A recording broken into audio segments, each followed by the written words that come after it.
শুধুমাত্র এই ডাকসু নির্বাচন দিয়ে ঢাকা বিশ্ববিদ্যালয় প্রশাসন যেন এটা মনে না করে যে তাদের দায় শেষ হয়ে গেছে, যে হলে ছাত্র রাজনীতি বন্ধ করার পূর্বে ক্যাম্পাসে শিক্ষক রাজনীতি বন্ধ করতে হবে। শিক্ষার্থীরা হলে আর রাজনীতি তারা দেখতে চায় না। তো এরই মধ্যে কয়েকশো শিক্ষার্থী যখন রাজপথে নেমে এসেছে, তারা আন্দোলন করেছে, তখন ঢাকা বিশ্ববিদ্যালয়ের প্রশাসন তারা ছাত্র রাজনীতি ক্যাম্পাসে বন্ধ করে দিয়েছে। আমরা এখানে যেটা বলেছি যে এইখানে প্রশাসন আরও কিছু সময় তারা নিতে পারত, ছাত্র সংগঠনগুলোর সাথে তারা মত বিনিময়ের পরে এবং সাধারণ শিক্ষার্থীদের মত নেওয়ার পরে তারা এই সিদ্ধান্তটা নিতে পারত।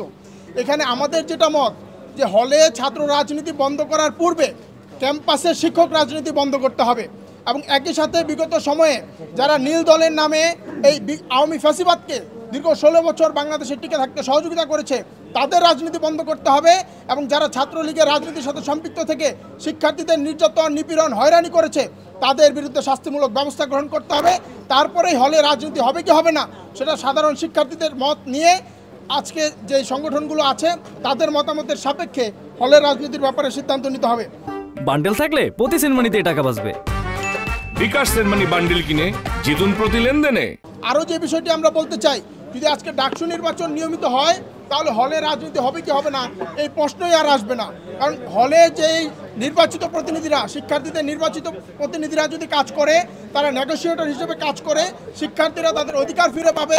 হলে রাজনীতি নিয়ে যেই ট্রমা তৈরি হয়েছে, ভীতি তৈরি হয়েছে, এটা ধীরে ধীরে কেটে যাবে। এজন্য আমরা চাই অতি দ্রুত শুধুমাত্র এই ডাকসু নির্বাচন দিয়ে ঢাকা বিশ্ববিদ্যালয় প্রশাসন যেন এটা মনে না করে যে তাদের দায় শেষ হয়ে গেছে, বরং ডাকসু নির্বাচন যেন নিয়মিত হয়। এজন্য ডাকসুর একটি ক্যালেন্ডার তৈরি করতে হবে, যাতে করে প্রতি বছর একটি ডাকসুর মেয়াদ শেষ হওয়ার পরবর্তীতে সাথে আরেকটি ডাকসুর প্রস্তুতি আমরা নিতে পারি। এজন্য আমরা বলবো নিয়মিত ডাকসু নির্বাচনের ক্যালেন্ডার পেশ করতে হবে এবং একই সাথে প্রশাসনকে দায়িত্বশীলতার পরিচয় দিতে হবে। আমরা দেখতে পাই যে শিক্ষার্থীরা কোনো একটা আন্দোলনে নেমে গেলেই, কয়েকজন শিক্ষার্থী আন্দোলন নেমে গেলে সেটাকেই যেন একটা সিদ্ধান্ত হিসেবে তারা গ্রহণ করে নিচ্ছে। এটা যেন প্রশাসনের দুর্বলতার পরিচয় না হয়।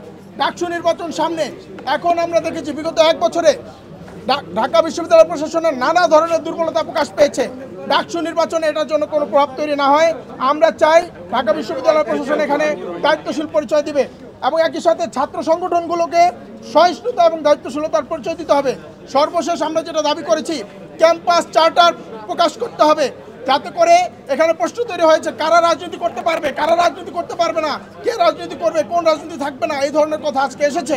এই জন্য ক্যাম্পাস চার্টারের মাধ্যমে আগামী দিনে ঢাকা বিশ্ববিদ্যালয়ে কোন ধরনের রাজনীতি হবে, কারা কারা রাজনীতি করবে, এটা ক্যাম্পাস চার্টারের মাধ্যমে সকল ছাত্র সংগঠনের অংশগ্রহণে এই ক্যাম্পাস চার্টার প্রকাশিত করতে হবে, যাতে করে গুণগত রাজনৈতিক পরিবর্তন আমরা আনতে পারি। ধন্যবাদ সবাইকে।